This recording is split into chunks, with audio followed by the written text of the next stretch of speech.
તો મારું નામ માછી અંકિત છે. હું શ્રી કિજો પોલિટેકનિકમાં ઇલેક્ટ્રિકલ ડિપાર્ટમેન્ટમાં અભ્યાસ કરું છું. તો આજે આપણે 3 ફેઝ ઇન્ડક્શન મોટરનું ઇક્વેશન ડિરાઈવ કરતાં શીખીશું. Torque of 3 phase induction motor શીખીશું. ઇન્ડક્શન મોટરમાં ટોર્ક કેવી રીતે પ્રોડ્યુસ થાય છે? ટોર્ક રોટર કંડક્ટરની વચ્ચે તે પ્રોડ્યુસ થાય છે અને તેના 3 રીઝન છે પ્રોડ્યુસ થવાના. પહેલું ફ્લક્સ, બીજું કરંટ અને ત્રીજું છેલ્લું પાવર ફેક્ટર. આ 3 કારણને લીધે ટોર્ક પ્રોડ્યુસ થાય છે. તો ઇક્વેશન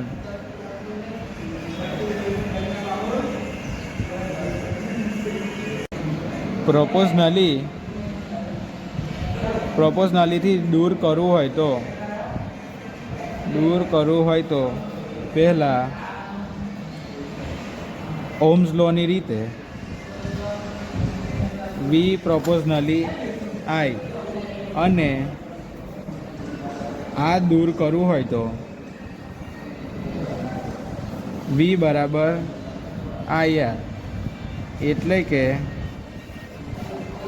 R એટલે કોન્સ્ટન્ટ ટોર્ક મૂકવો પડે. તો ઇક્વેશન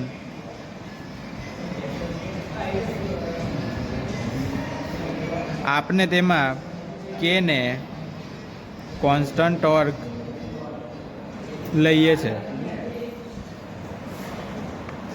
તો તેમાં I2ની ફોર્મ્યુલા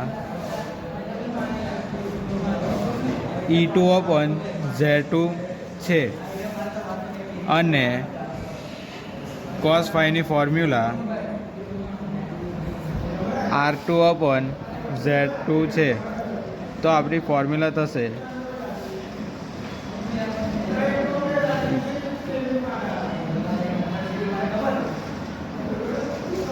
આ સ્ટાર્ટિંગ ટોર્ક છે એટલે તેમાં S આવે નહીં. તો બીજું ઇક્વેશન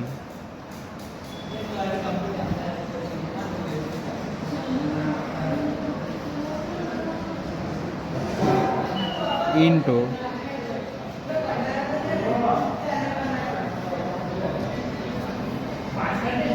તો આપણી ફાઇનલ ઇક્વેશન